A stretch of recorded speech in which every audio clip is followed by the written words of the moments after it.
퀀텀 점프를 꿈꾸는 아프리카와 중국의 밀접한 관계도 잠깐만 좀 설명을 해드릴게요. 2018년에 프랑스의 그 르몽드에 나왔던 보도였던 것 같아요.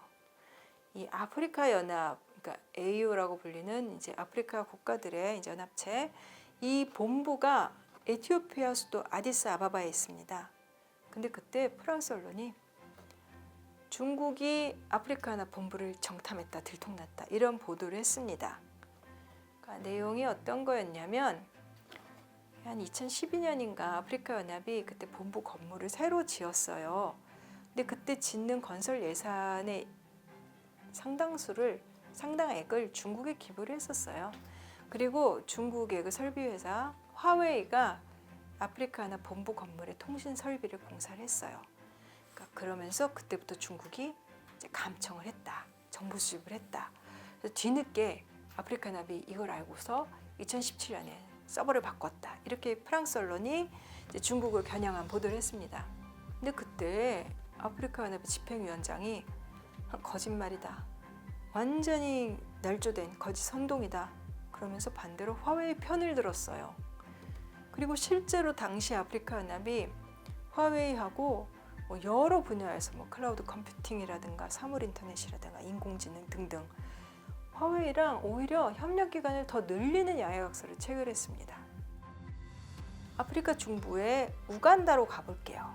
루안다 옆에 있는 나라인데 2008년부터 우간다도 전국 그 기간 데이터 인프라 구축 이런 이름으로 이제 총 연장이 한 2,400km에 이르는 그 광섬유 케이블 이 설치 작업을 해왔습니다.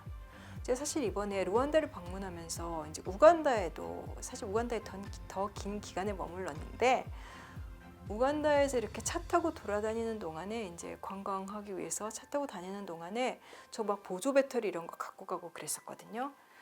보조 배터리는커녕 제가 타고 다닌 차에 당연히 뭐 인터넷 되고 충전도 할 수 있었습니다.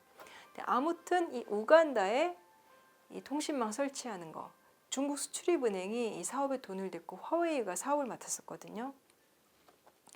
미국이 우간다에다가 뭐 화웨이랑 관계 끊어라 이렇게 아무리 얘기를 한들 우간다 입장에서는 끊고 싶어도 끊을 수가 없는 거예요. 우간다의 수도는 캄팔라라는 곳인데 거기서 뭐 중국산 스마트폰이 단돈 몇십 달러에 팔린대요. 그러니까 아프리카에서 쓰이는 스마트폰 중에 뭐 석 대 중 한 대가 중국의 트랜션이라는 회사에서 만든 테크노라는 제품이었는데 이 중국산 스마트폰에는 뭐 이미 10년 전부터 중국 기업들이 만든 음악 스트리밍 앱이 깔려요. 그러니까 우리는 무슨 뭐 다른 여러 종류의 스트리밍 앱을 쓰지만 중국산 스마트폰에는 그런 앱이 깔려 있는 거예요. 근데 이 중국산 스트리밍 앱이라는 게 그때 이제 뭐 붐플레이라는 그런 거였는데 뭐 사용자가 뭐 5천만 명에 이를 정도로 특히 아프리카에서 시장 점유율이 굉장히 높았습니다. 그런 걸 보면 아프리카의 젊은이들은 상당수가 중국산 휴대전화에다가 중국산 앱으로 음악을 듣는 거죠. 우간다라든가 그 르완다라든가 케냐, 에티오피아 이런 나라들은 인공지능이나 로보틱스 같은 이제 정보기술 분야, 뭐 핀테크 이런 것들을 조금 도약대로 삼으려고 국가적인 투자를 하고 있는데 그들의 핵심 파트너가 화웨이인 겁니다. 이게 이 나라들한테는 단순한 계약 관계가 아니라 국가의 미래가 걸린 문제예요. 그리고 또 중국과의 정보기술 협력이 이제 아프리카의 젊은이들에게는 새로운 기회의 문이기도 하고요. 그래서 이제 마윈 회장이 2017년에 케냐를 방문했을 때 뭐 아프리카의 젊은 기업가 1,000명을 지원을 해서 뭐 전자상거래라든가 물류, 빅데이터, 관광 부문의 플랫폼 산업을 육성하겠다 이렇게 약속을 했는데 이제 뭐 현실적으로 화웨이 장비가 뭐 아프리카 국가들 입장에서는 여러 가지 아무리 중국이 안고 있는 문제점과 비교를 해봐도 그래도 여전히 가성비가 높다는 것도 또 중요한 요인이겠죠. 그래서 화웨이가 뭐 남아공이라든가 케냐, 보츠와나, 나이지리아 이런데 그 몇몇 도시들하고는 뭐 스마트 시티 개발 협정을 맺기도 했는데 뭐 이제 아프리카 국가들 이제 치안 문제라든가 그다음에 이제 여러 가지 뭐 수도라든가 전기 이런 인프라 문제들을 안고 있는데 이런 것들을 해결하는 데 도움을 주는 이런 인프라 구축을 중국이 돕겠다라고 제안을 하는 거거든요. 특히 이제 아프리카의 이런 도시들 인구는 급증하고 있고 인프라 확충은 못 따라가고 있고 이런 아프리카 대도시들의 니즈를 중국이 파고 들어가는 거죠. 어떻게 보면은 중국이 단순히 뭐 아프리카에 뭐 노동자들 보내고 건물 지어주고 이것만 하는 게 아니에요. 그러면서 뭐 석유 퍼내간다. 이렇게 서방에서는 막 이렇게 비판을 하는데 한 대륙의 인프라를 까는 일을 하고 있고 어떻게 보면은 그 천병이 화웨이로 대표되는 중국 기업들인 거죠. 사실 이런 거는 우리가 중국이 아무리 뭐 미운 짓을 한다, 밉게 보인다라고 해도 이거는 부인할 수 없는 현실이기 때문에 이런 상황을 냉정하게 보는 게 굉장히 중요해요. 이제 미국이 아프리카는 미국과 중국 사이에서 선택하라 이런 식으로 윽박지르는데 그러니까 이런다고 해서 될 일이 아니거든요. 에티오피아 이제 수도가 아디스아바바인데 그 옆에 아주 작은 나라 지부티라는 나라가 있어요. 이건 하나 예를 들어드리는 거예요. 이 두 곳 지부티와 에티오피아 수도에 있는 이제 철도가 2018년 초에 완공이 됐는데 이게 유럽의 열강들이 에티오피아의 철도를 깐 이래로 에티오피아 입장에서 보면은 100년 만에 최대 규모의 공사였다고 해요.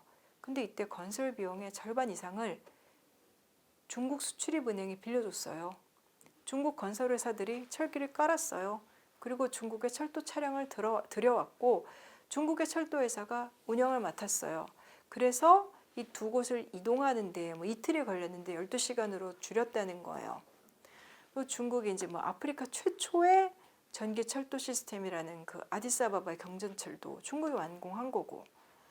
근데 이렇게 보면은 이거를 미국이나 서방에서 혹은 다른 나라들이 그러니까 중국이 그 아프리카 국가들의 자원 뽑아가려고 저런다라고만 말을 하기에는 다른 나라들이 사실 그렇게까지 해주지를 못하고 있는 거예요. 그래서 그거에 대해서는 참 이건 정말 우리가 냉정하게 봐야 된다라는 생각이 저는 참 많이 들어요. 그리고 또 하나가 그 아디스아바바 그 철도 말씀드렸는데 한 뭐 어느 그 미국 쪽에 그 연구를 찾아보니까 2000년대 들어와서 2000년부터 2015년까지 에티오피아가 중국에 이제 130억 달러 이상을 빚을 졌었다는 거예요. 근데 거기에 중국이 철도를 지어주면서 철도 빚이 추가됐습니다. 근데 유럽 국가들은 빚 독촉을 하지만 중국은 독촉을 하는 게 아니라 상환 기간을 오히려 늘려주는 예를 들면 15년에서 30년으로 그러니까 장기 상환을 하게 해주는 거예요. 근데 그것과 대조되는 사례가 이제 에티오피아에서의 또 다른 철도 사업이었는데 그때는 이제 유럽 기업들하고 터키 회사가 컨소시엄을 만들어서 계약을 따냈었거든요. 그리고 터키와 유럽 쪽의 은행들이 돈을 댔는데 뭐 상환 일정을 못 지키면은 뭐 아주 가혹하게 이자를 매기니까 에티오피아 입장에서는 이쪽 돈을 어김없이 갚을 수밖에 없는 거죠. 그렇게 되면 중국은 계속해서 빚 갚는 기간을 늘려주고 그럼 에티오피아는 유럽 돈만 이제 칼같이 갚고 그러면 중국이 손해 아니냐. 중국 입장에서는 전략적 계산인 거죠. 에티오피아라는 나라만 놓고 보면은 아프리카에서 중국에 굉장히 빚을 많이 진 나라이기도 하지만 또 중국이 주장하는 그 1대1로 프로젝트의 주요 파트너이기도 하거든요. 그런 이 아프리카 국가들에다 중국이 철도도 놔주고 인터넷 설비도 깔아주고 그래서 어떻게 보면 우리가 배우고 기회로 삼아야 될 것이 이런 것들이 아닌가 싶어요. 시진핑 중국 국가주석이 집권 뒤에 아프리카를 6번인가 7번인가 찾았어요. 1990년부터 참 오래됐죠. 중국의 외교부장 새해 첫 방문국은 언제나 아프리카 나라였습니다.